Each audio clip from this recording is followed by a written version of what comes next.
You ask Tiger to calculate. This deals with finding the midpoint between 2 points.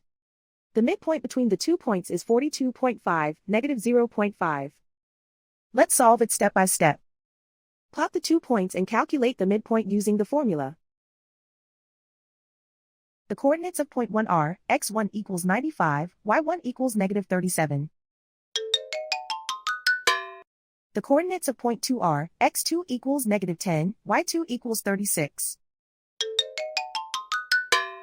PM represents the midpoint of the 2 points.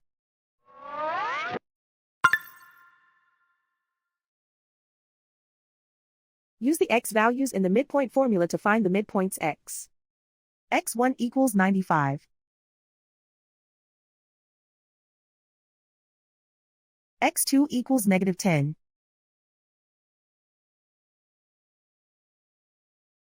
Simplify the arithmetic.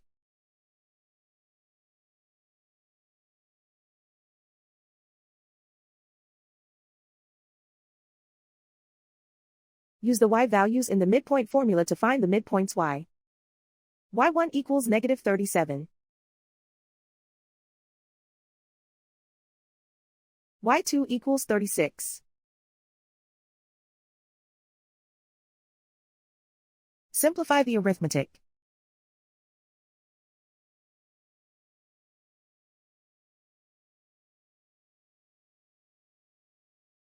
And so, the midpoint is 42.5, negative 0.5.